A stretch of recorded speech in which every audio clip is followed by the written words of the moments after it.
Most of these in my notes are nightmares, so I'm gonna have to have more good dreams.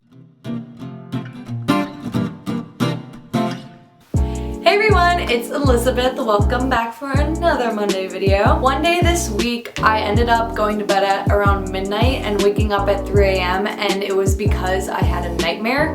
And I have nightmares like at least once a week. And my dreams, all of my friends know this about me, I have very vivid dreams. So I thought I would do a little bit of a series that I might have on this channel. I'm not sure yet. Maybe doing a series like every few months talking about different dreams or nightmares I've had. I keep them all in my phone in my notes app because they're so long and so detailed that I just, when I wake up, I'm just like, I need to write this down. I thought I would share some with you, and if there's any like people that want to dissect them or anything or have any knowledge about dreams and symbolism and everything, let me know. I was thinking of starting with the nightmare that I had this previous week because it's one that I have like all the time and it's a recurring dream. Also, I just realized in this video you might hear a beep in the background, and it's because we need to put batteries into our fire alarm. So I always like start out in my bed like, oh, nice, relaxed, whatever, and I walk into my room and I see a Barbie like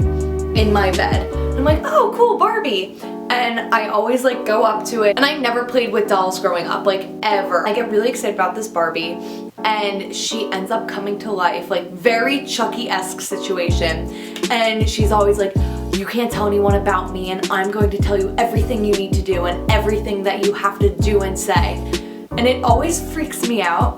But the thing that freaks me out the most is that I can't get away from her and I have to carry her around everywhere I go. It's so scary. She starts to sort of like possess me, and there's one point where I end up breaking away from her and I like say to my friends, I'm like, listen, I'm being controlled by this doll, like I don't know what to do, like it's taking over my life, I need to kill it. Eventually what I find out, in order for me to get rid of this doll for the rest of my life, I need to put it in plastic bags and wrap her up in like all these plastic bags and bury her and chop her up into bits and like bury her in a park. So I like chop the doll up into bits and I wrap her up and I put her in this park.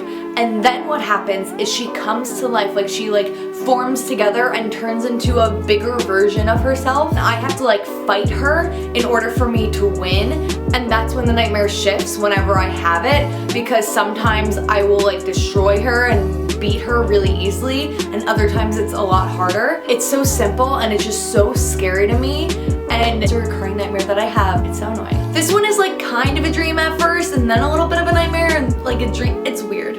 So Josh Hutcherson and I are part of this weird game, virtual reality thing. It very much feels like Hunger Games-esque. We win something, like I start the dream winning and goes kind of downhill from there. People are turning into vampire zombies, but you couldn't tell by just looking at them like, oh, you're a vampire or a zombie for sure. And so Josh and I were going to Dunkin' Donuts, obviously, and in the Dunkin' Donuts are like all of these little pods that you can get money from or stay safe at. Everyone there besides the two of us are vampire zombies, and he's like, you need to go like make your way like on these pods home so then we can protect home and I'll finish this off. And the game sort of disappeared all of a sudden. Like I guess when Josh and I finished jumping on these pods, like everything sort of evaporated and disappeared, and me, Josh Hutcherson, and my dad are all like becoming really good friends, and we all end up buying like this huge mansion with the money that we won from the first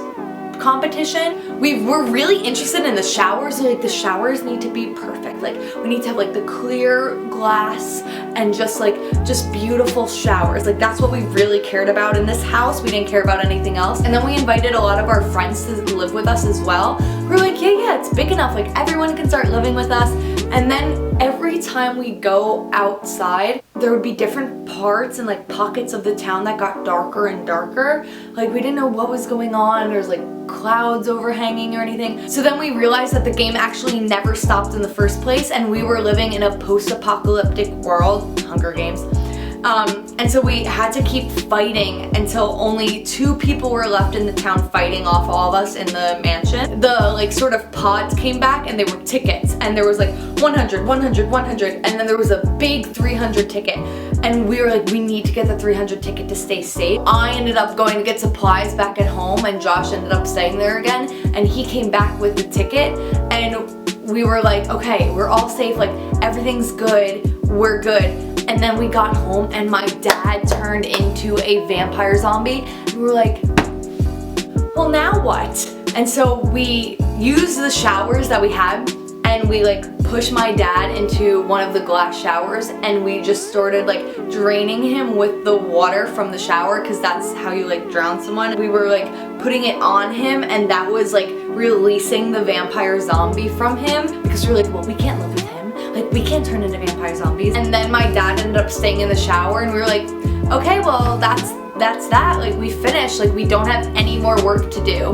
And then we ended up like going to bed, and I think that's when I woke up. Like it just like sort of ended with us like getting rid of everyone else in the town. I feel like my nightmares are a lot more entertaining though, so I'm gonna go back to a nightmare. They're really specific though, like my dreams are so specific. I remember them all so clearly.